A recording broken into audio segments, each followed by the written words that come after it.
What's going on, Pure Potential YouTube members? The coolest people on the internet is what people are saying about the Pure Potential members, especially Austin Jenkins, who's already in the chat. What is going on? We are here today. You get the video and the stream on the same day. Video was supposed to be out yesterday, but the fellas over at Southern New Hampshire University needed an extra day to approve the ad read, so came out today. But it's doing numbers, so I can't complain about that. What's up? I don't know how to say, dude. I see you in here, and I'm happy that you're here. I do not know how to say that your username. I'm not sure how I'm supposed to pronounce that. For you're spoiled with the content. Yeah, instead of you're getting the same amount of content, you're just getting it all on the same day. So I hope you enjoy today. No, I would love to get a live stream going for the people. I was gonna do it on Saturday, and then a bunch of stuff came up, and now I don't think I'll have time to do it tomorrow. But potentially Monday or Tuesday, something with free agency. I really do want to do that. Get on that. Also, I'm going to be working on setting this up tomorrow. Just got this today. My new Sony A6100 camera, replacing my iPhone for the video content. So that was my gift to myself for 5K. Excited to get that set up, and should be pretty sick. This is an SNHU only stream in the sense that all of the people on screen did graduate from Southern New Hampshire University. I don't think that the people who approached me about the sponsorship have any idea that I actually am an alumni of, or an alumnus of Southern New Hampshire University, but I did go there. I did take their online creative writing degree. So have to represent the alma mater, little school spirit. Mad Eye, what's up? Welcome in. That one candy bar seems to be the only person who ever hits the Pokeball emoji. Welcome in. Yeah, but they messaged me about the potential sponsorship opportunity, and I was like, okay, well, I like getting paid to do things, and that seems like a pretty easy thing to do. So I assume you guys all went and signed up immediately for the degree program, because I was pretty convincing.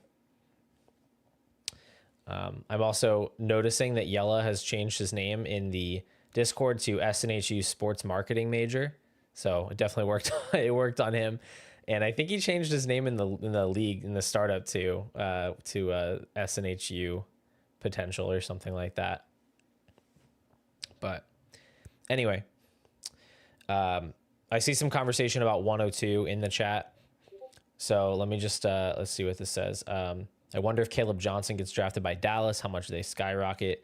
Hampton or Johnson go to the Cowboys in round 2. I think they end up 102. Yeah, I mean, I would obviously love Johnson or Hampton on the Cowboys. Like, that would be super cool.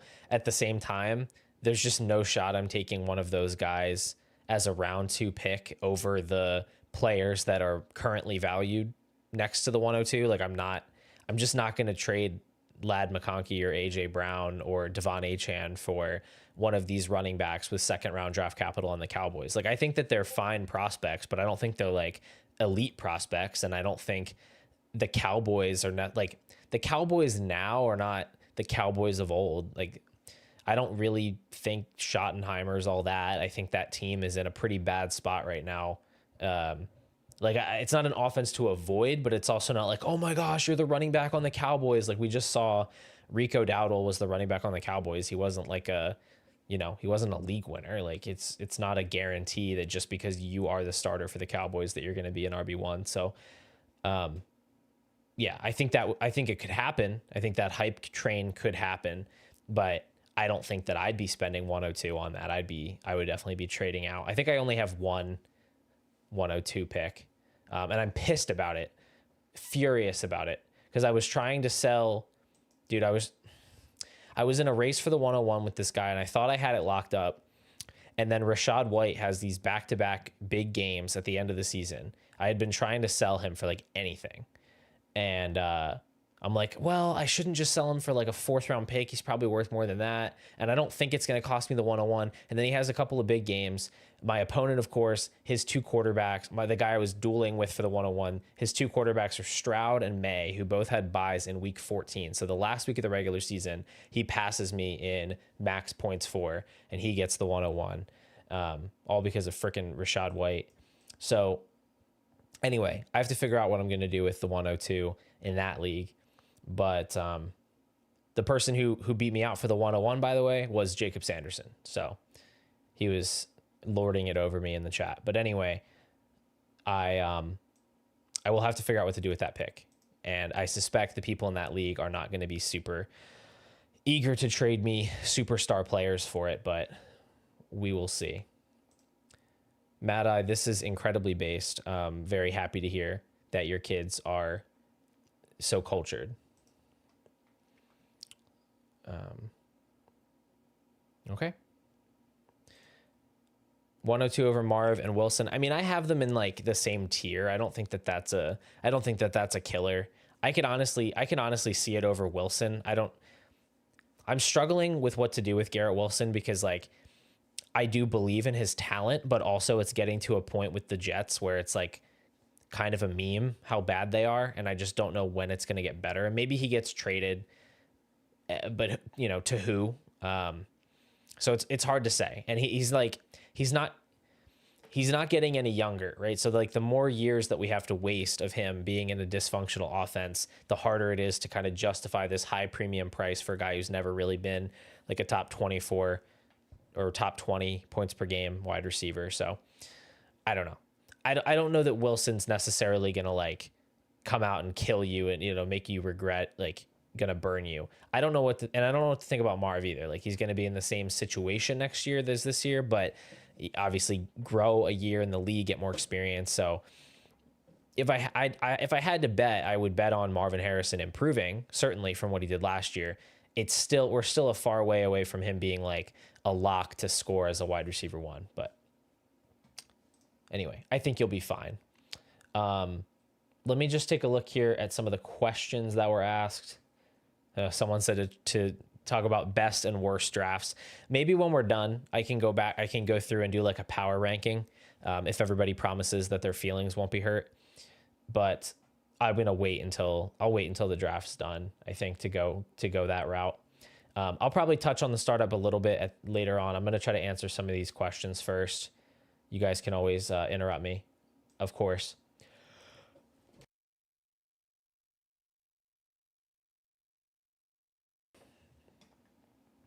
All right. So Helix just said in the chat that he can't make it, but I'm still going to answer his question. He asked, well, I'm probably not going to give a very good answer, but he said a video on how to deconstruct and rebuild a team you picking up an orphan team. I'm actually thinking maybe I'll do a whole stream one week on the biggest orphan rebuild that I did, because it was a horrifically bad roster. It was a humongous teardown, and I think it went about as well as it could possibly go. So I was thinking of trying to like pull up the league history and see if I could actually track down all of the deals that I made to make that happen, and maybe go over that. But as far as, if you have to fully tear down a team, where you're expecting it to be more than a 1 year thing. And sometimes it has to be because these teams are so bad. Basically, you want every asset on your roster to be designed to gain value, and you need to give yourself every possible edge to get back into the competitive race, right? More than 2 years is pretty brutal unless some of the years are already paid for.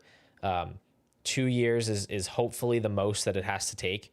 But what you want to do is like hoard backup quarterbacks, like especially ones that do have some contingent upside, right? Like let's say let's say you are going into this type of a rebuild and you're holding Marcus Mariota, and God forbid, knock on wood, something happens to Jaden Daniels in like week 2 of the season, right? And he's out for the year. Marcus Mariota immediately has significant trade value. And the beauty of hoarding backup quarterbacks is they don't score any points until they have value. So it doesn't affect your max points for, but you're able to hold on to this player and have them, in the event that they do end up having some value. So backup quarterbacks, backup running backs as well. People are a little bit more aware of the upside of having a backup running back, but of course that is something you want to do as well. Anytime you can pick guys up, just scrape them off the waivers. It doesn't matter who they are. Anybody on a 53-man roster, certainly, nobody saw it coming with Jordan Mason back in May or June, but it was very profitable if you were able to hold him.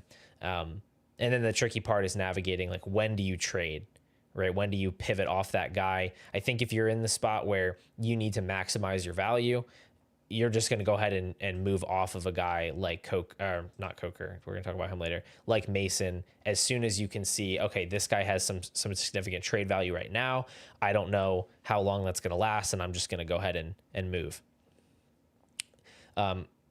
You also want to, you want to try to get firsts as much as you can, but you also want to try to get late round picks thrown into trades constantly, 3rd and 4th round picks, because you want as many darts as possible when you are in a rookie. Like if you're doing a 2-year thing, right? After that first season, hopefully you have a bunch of rookie picks. If you can take a bunch of darts in the late rounds, 3rd, 4th round, you have bench space because you're not holding any players.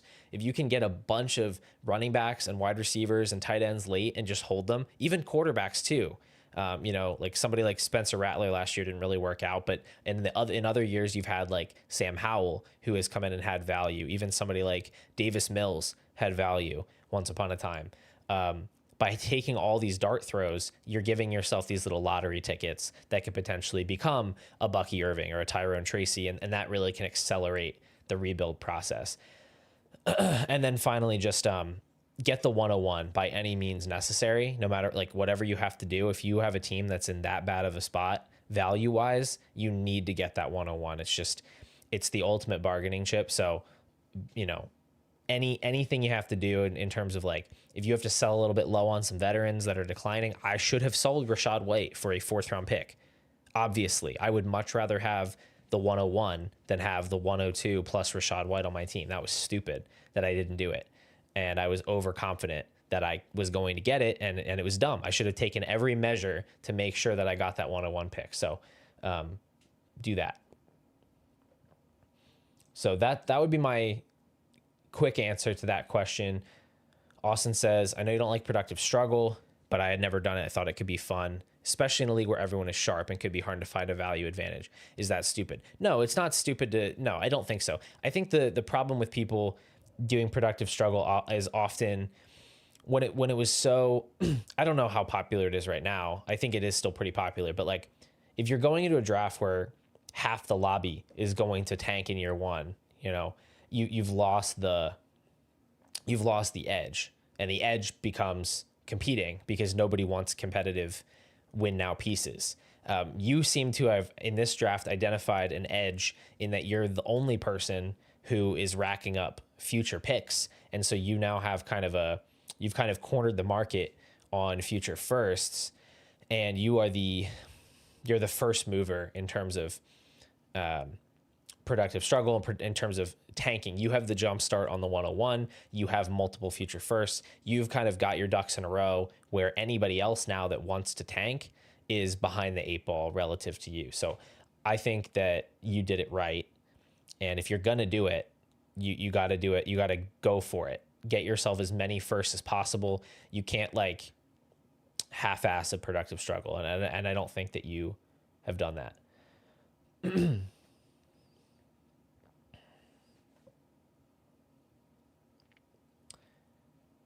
Yeah. So T-Hum asked me about negotiation tactics in trades.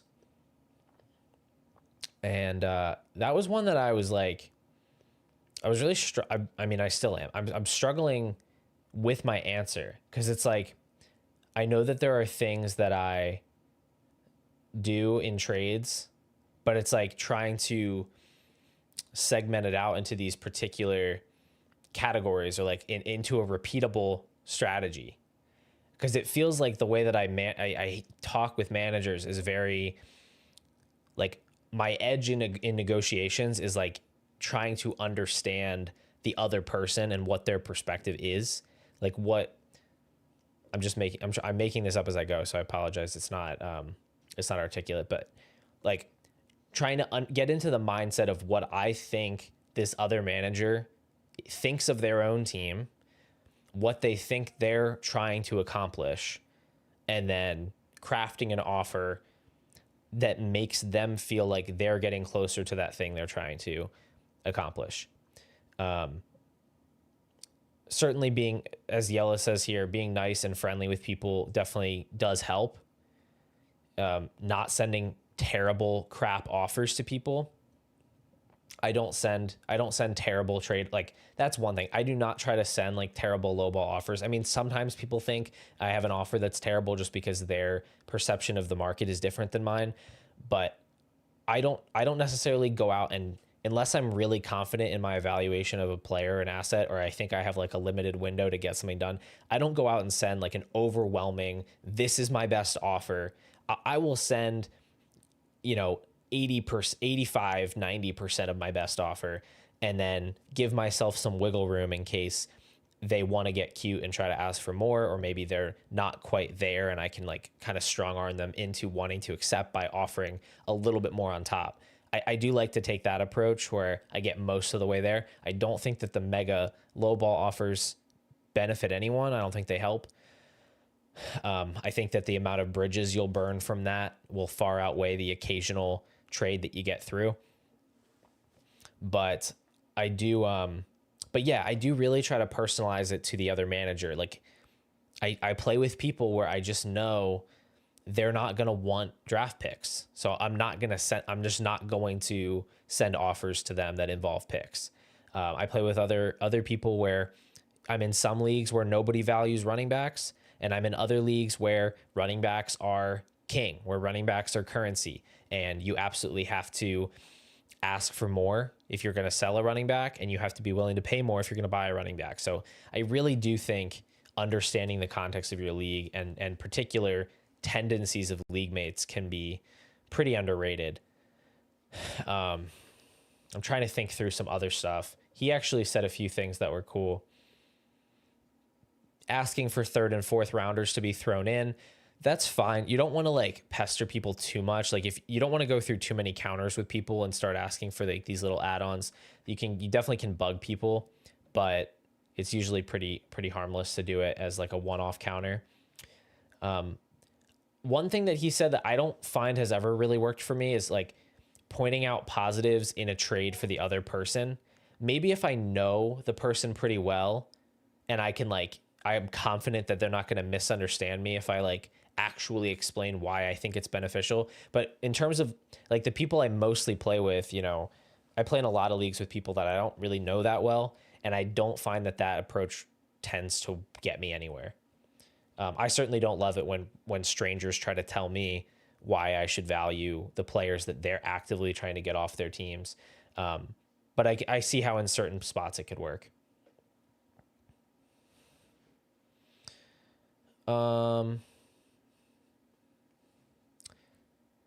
Good question here. Do I usually send trades out of the blue or start a chat first? Again, it sort of depends on the type of offer I'm making.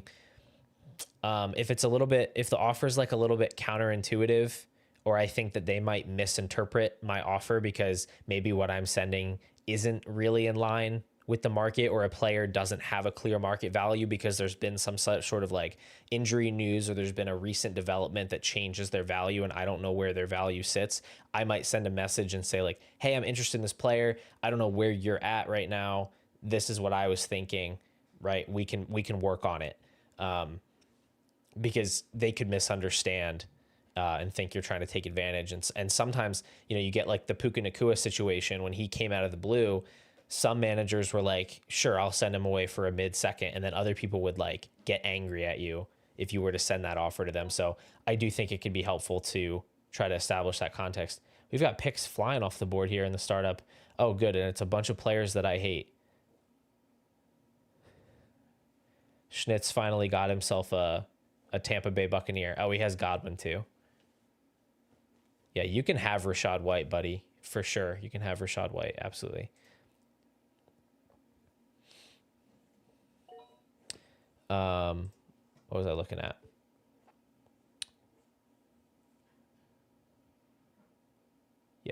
Yeah. So those are some of my thoughts. If I think of anything else, I can throw it in the chat. That's pretty much where I'm at in terms of negotiations. I'll try to keep an eye on it as I start sending out some offers here earlier in the off season and see if I come up with anything. Oh, we got another pick off the board here. Ray Davis. We got Mims, Dobbs, White, Davis. Man, we're really getting into the thick of it here. Or the thin of it, I guess. It's getting a little bit gross out here. So Austin, while you're here, maybe you can address this for me. What is the point? What is the point of drafting Jonnu Smith and Kirk Cousins on this team? Is it that you think they're going to have more value later than they do now? Even like Isaiah Pacheco, is it just a situation where like you just happen to value, you just thought that was the most valuable player on the board? Because in terms of a productive struggle, like I'm not sure if Pacheco is doing anything for you, right? I feel like he's more likely, he could potentially lose a bunch of value before you ever get to use him. I'm not saying it's the wrong pick. I'm not saying they're bad. I'm just curious. I'm curious what your thought process was there, because I'm looking at someone like Pacheco, right? I took Fields a couple picks later. Fields almost does feel like a player you'd rather have there, where you're kind of rolling the dice and you could hit really big on that, and you don't really care about your team construction or filling out roster spots. Or maybe somebody like Warren, somebody like Pearsall. So I'm curious on that.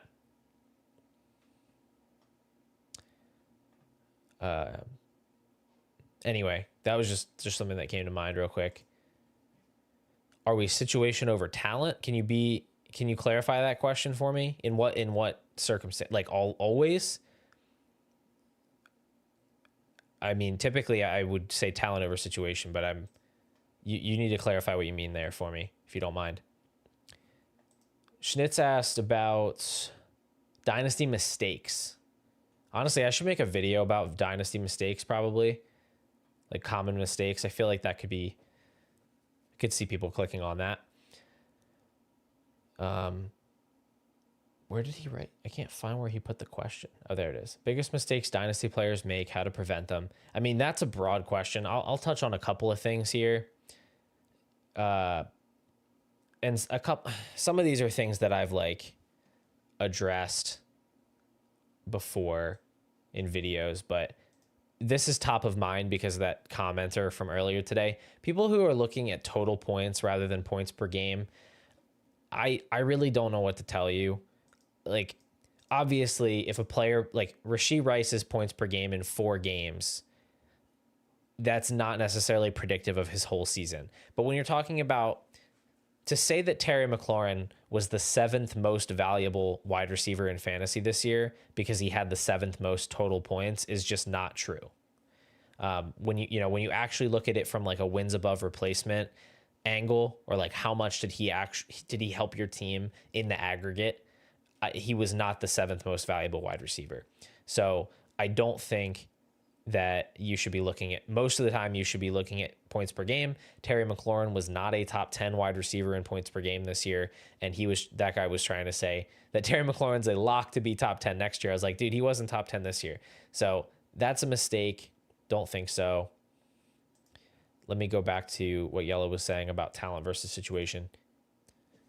Yeah, Garrett Wilson's talent situation isn't good. Yeah, I mean, I think for every time that we could point to a situation that we thought wasn't good, I think there are plenty of outcomes where a situation ended up being good. And I know that the common one that people go to is the A.J. Brown one, where when he was drafted to the Titans, that was looked at as a pretty terrible situation, and people did skip over him a little bit in drafts, even though he had a pretty strong profile. And he ended up having 1,000-yard rookie season and obviously a very, very good career from there. So, yeah, I mean, it has sucked with Garrett Wilson, but you look at Drake London, it was basically the same boat for Drake London. And we didn't know the Falcons were going to get Kirk Cousins. We didn't know Drake London was going to have a wide receiver one type season. And now he's valued as a top 24-ish. Hold on.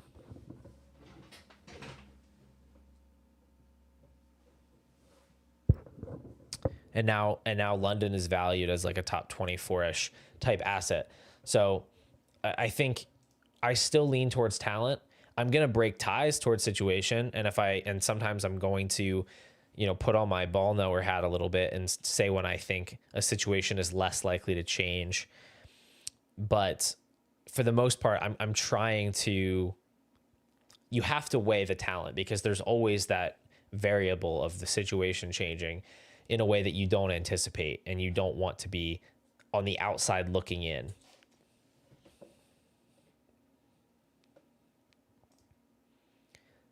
His situation changed, the talent didn't. I assume you mean Drake London. Yeah, Drake London's situation changed, but by the time the situation changed, it was too late to go out and get him at the price that you could have gotten him before that. That's the idea, is like, if a player that's extremely talented, that has that high-end upside, is being devalued because of their situation, the edge is in buying into that player before the situation gets really good. Because once the situation gets really good, the player gets really expensive. If Garrett Wilson was on the Bengals right now, he would be a first-round startup pick, in my opinion, or borderline first-round startup pick. So it's like,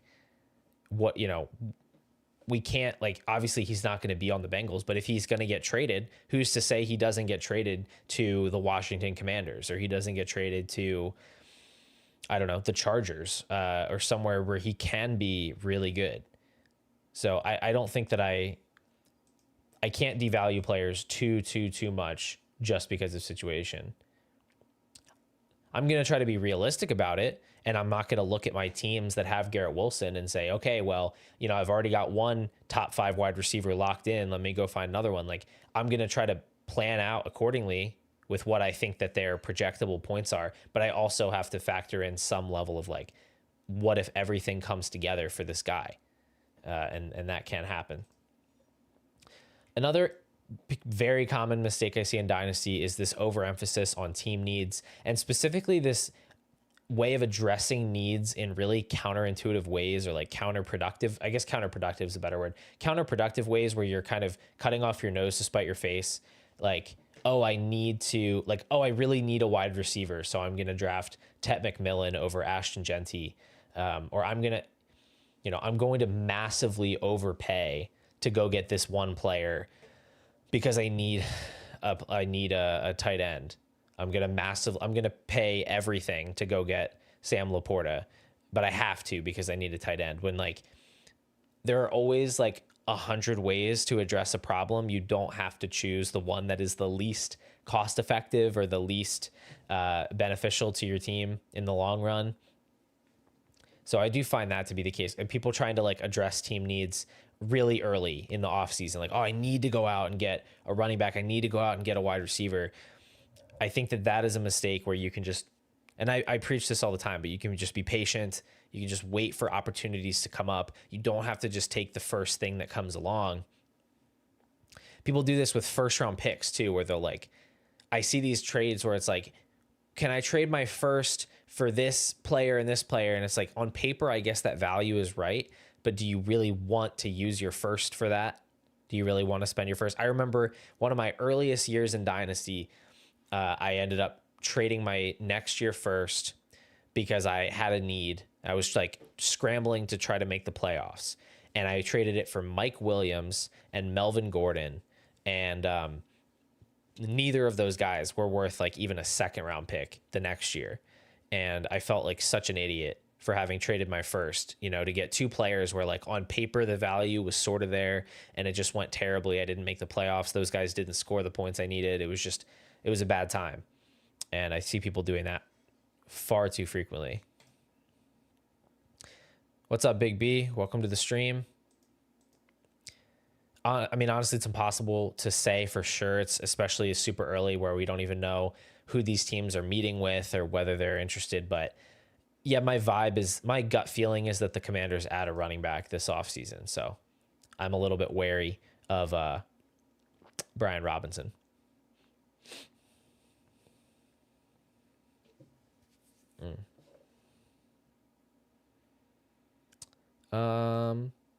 This is an interesting question from Nicholas. One of my leagues, there's no fixed tight end position. So 4 wide receiver tight end flex spots. So you don't have to play a tight end. Do you still think Tyler Warren is a rookie first round draft pick? Yes, I think so. Assuming he still gets the draft capital that we expect, I think he's probably still a first. Total transparency, I do not play in any leagues like this, so I have absolutely no feel for the market. You probably would know better.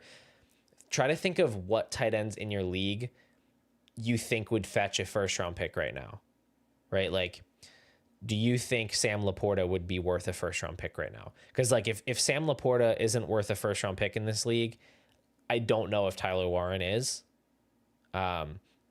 So you could think of it in that sense, is just like try to equate him to other tight ends and see how they're treated by the rest of the league. But it's possible that he's not. It's possible that he's not. If so, he's certainly a late first in that type of format. But that's a tricky one. I would definitely try to let the actions of your league mates as far as the tight end position dictate that. I think Warren can come in and pretty immediately push himself into like a top 5, top 6 dynasty tight end position. But again, I don't exactly know what that's going to mean for your league. The last dynasty mistake that I do want to hit on here, and this is a really big one that applies across, I think, a lot of areas of the game, is, and I might even make a video about this, I don't know what the selling point of it would be, but the idea is being far too binary about outcomes. The idea like that a player is either good or bad. And I've seen this a lot recently on Twitter with my conversations about the 102. So any of you that do follow me on Twitter, I've had a bunch of tweets lately about the rookie 102 pick and why I don't really like it. And I've seen a bunch of people arguing back that you're going to get a good player there. And it's like, yeah, no, obviously you're going to get a good player there. It's the second best rookie in the entire class. Of course, it's a good player. The problem is that in Dynasty or in any form of fantasy football, getting a good player versus a bad player that's not the battle, right? We play a game where 1 out of 12 teams can win. And fundamentally, like in the simplest terms, like it's a game of value. It is a game of how do I take this amount of value that I have been given and how do I use that the most effectively to build a team that scores lots of fantasy points. And so it's not just about whether, I get a good player at 102. It's about, am I maximizing the use of that value? It would be like if you went into a store. It's like if you had to go into a store and break $100 bill and they gave you $90 in fives and you went back out to your friend and they're like, yeah, they could only give me $90 in fives. And they were like, that sucks. That was $100 bill. And you're like, well, $90 is still a decent amount of money. It's better than $0. Like no, that was $100 bill. It was worth $100. You should get that amount for it. Dynasty is a game where the margins matter, the value matters. And if the 102, if the rookie that's going at 102 is going to be drastically worse than players we've seen in other years go in that spot, then it's kind of a sucky year to have that pick. That's just how it is. It doesn't mean that player is going to be bad, but I think people are too quick to look at the rookie class as like, here are a bunch of cool players, and I bet a bunch of them are going to be really good. The way that I think you should look at it is similar to the way that like JJ Zacharyson does with his prospect scores is, here is player X. Player X has this range of outcomes. You know, he's this likely to be elite. He's this likely to be good. He's this likely to be a bust. And we can sort of compile all that together. And then we can give that prospect an overall score of what is their quality as a prospect based on that range of outcomes. And that's where my issues come in with the 102. But people are just so locked in on this idea of like, you know, as long as it's a decent player that doesn't bust, then it's fine. And I don't agree with that. Hopefully that made any sense at all. Okay. I think this was the last question, unless I missed any. DRV, our friend from Lithuania. Oh no, I hope I didn't get that wrong. I think that's where he said he's from. No, Hungary? Shoot, now I feel bad. I'm sorry. If you're watching this, I apologize. I think I messed that up. But anyway, he said, what do you do with the tight end position if you don't have the top 3 to 4 guys? Is it better to settle for any top 10 to 12 tight end, or shoot your shot on upside players like JT Sanders, Theo Johnson, and such? So, yeah, so this is a good question. I will say I am typically interested in paying down it at tight end if I don't have one of the top guys.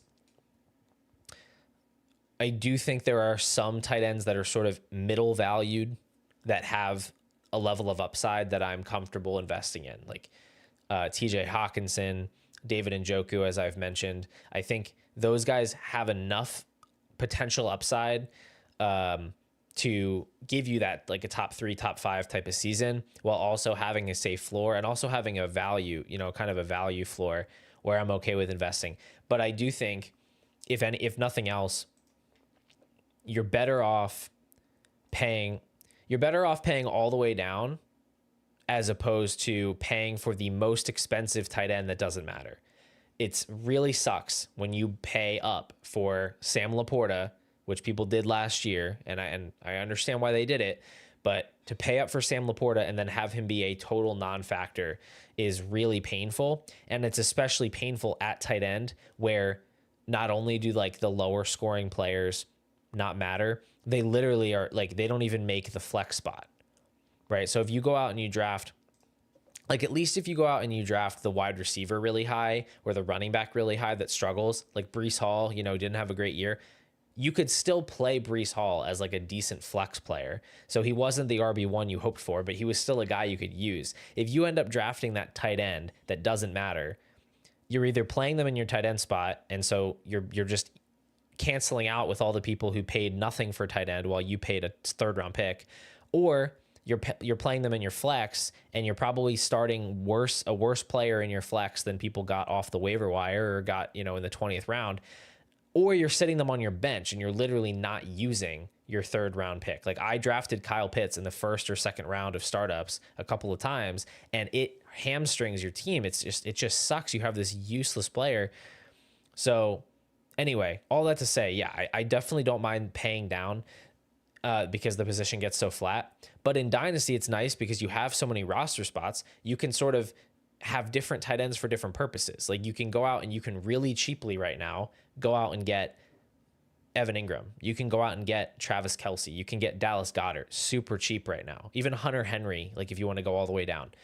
and that can be your starter. And then you can also go out really cheaply and you can get JT Sanders, or you can get Theo Johnson, or you can get Ben Sinnott, and you can sit that guy on your bench. And now you have your floor of production and you have your little upside swing, and you can just do that with 2 guys instead of 1 guy. And it's still way, way, way cheaper than paying up for a guy that you think is both, right? Rather than paying up for, let's say, Tucker Kraft, who again, I'm a little bit down on, instead of paying up for Dalton Kincaid, you can do this where you can have your upside and you can have your scoring floor.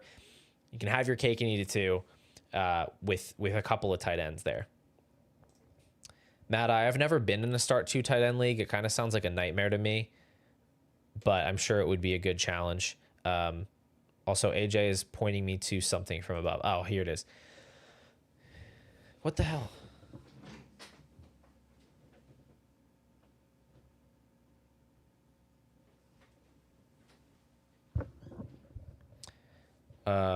Guys, just a heads up, my phone battery is getting really low. I don't know why it's draining so fast, but I think it just hit me with the 10% warning. So if I abruptly disappear, just know that's why. But we'll wrap things up here quick.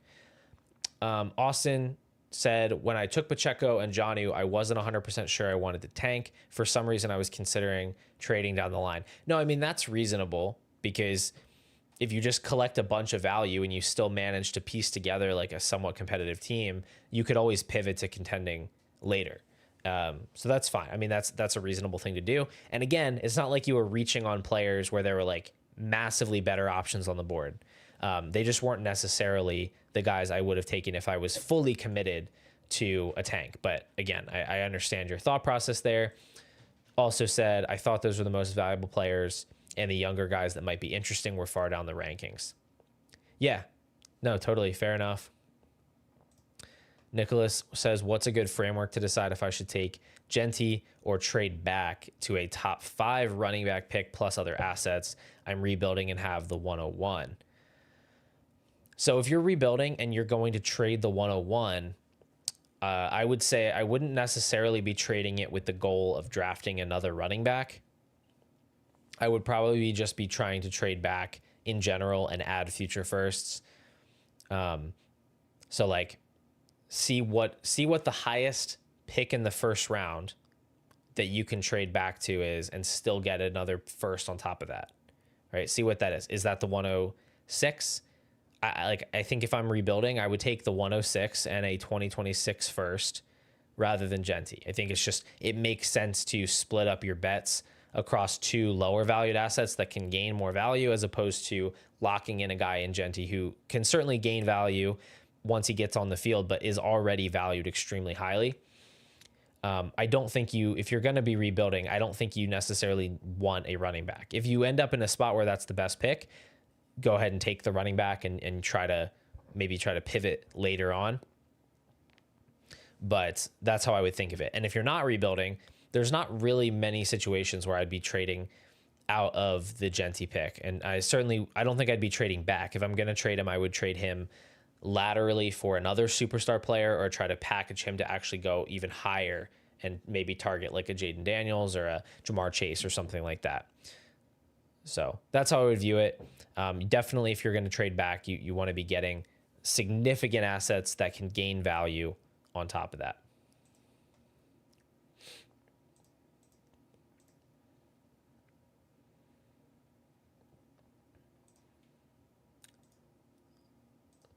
I'm going to try to see if I can get the data suite to load something while I'm streaming. I did upgrade my RAM to 32 gigs recently, so I'm hoping that I can actually manage to run both of these things and not lag out, because I wanted to pull up some numbers here.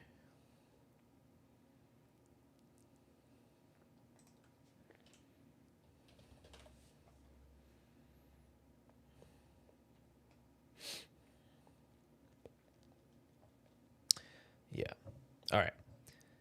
So I put him on the thumbnail. I just wanted to talk a little bit about Jalen Coker, undrafted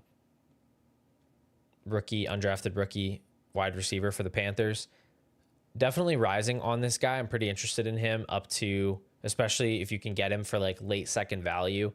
Had a pretty solid rookie season looking back on it. 11 games played, managed to run 67% of the routes. Not obviously not a very competitive wide receiver room, but still impressive for a UDFA to push himself into that role. 0.17 targets per out run, 1.84 yards per out run. That's like totally respectable, solid stuff for a rookie wide receiver. 0.088 first downs per out run, pretty decent stuff. So I think given the context of like, first of all, how garbage this offense was for like half the season with Bryce Young at the beginning of the year, and then Dalton came in and had a couple good games, and then he turned back into a pumpkin. It was pretty rough for a lot of the year. And so for him to have these numbers in a garbage offense is pretty impressive. Like his yards per out run is like 0.1 less than Garrett Wilson's. And I think it's higher than Garrett Wilson's was last year. So being in a bad situation can really hurt you. Now, one thing that helped Coker is like he only ran 260 routes, and I know he had an 83-yard touchdown catch on one of those. So to have a smaller sample of routes, it's definitely being pulled up by that play. But yeah, there's plenty to like here with him. And you have to think about the Panthers. Leggett could potentially be a massive bust. At the very least, I don't think he's a significant talent. I don't think he's a guy that is going to command a big share of the offense. I think Coker could definitely be the better guy between the two of them. And then you have Thielen aging out. They're not going to be able to add enough, I don't think, to this wide receiver room to push Coker off the field. I think he's going to probably be a starter, or at least a very regular player in this offense. So that's intriguing, right? And the Canales offense, they seem to be figuring some stuff out with Bryce Young. So I do like Coker there as a buy. He went a little bit earlier in our startup than I was hoping he would.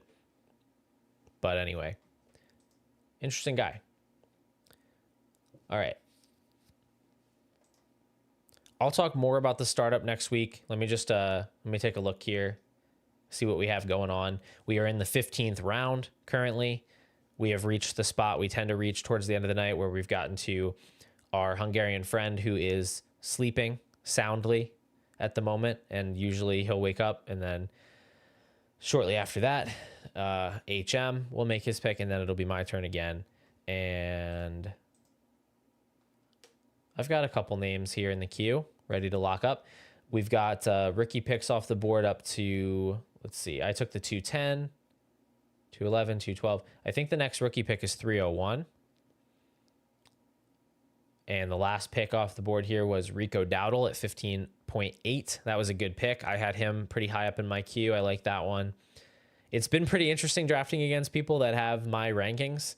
Not to say that everybody's been going 100% off of my rankings. I know that that's not the case, and certainly nobody should feel like they need to do that. But there have definitely been times where I know players are going higher than they would in a regular random startup. And you guys are pretty sharp, but I also think I'm getting sniped by my own ranks. And it can be a little bit frustrating. I'm not going to lie. These late round values have not been here like I was hoping. But I like my team.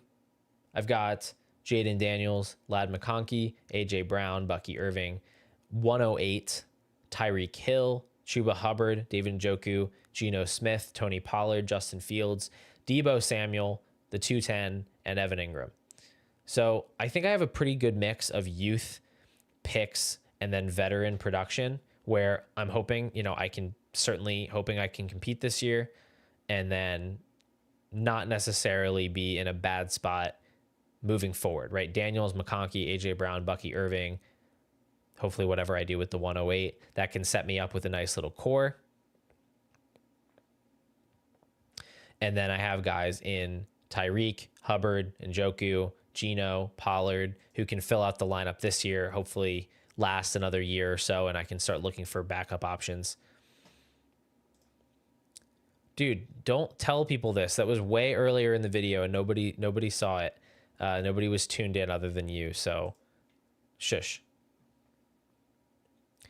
But anyway, I like how my team's coming together here. I wasn't quite sure, where I was going to go with it. But I have found typically my favorite approach is the balanced approach. Give myself options to do kind of whatever I want, knowing I can move off of players later on and just sort of build the best team I can.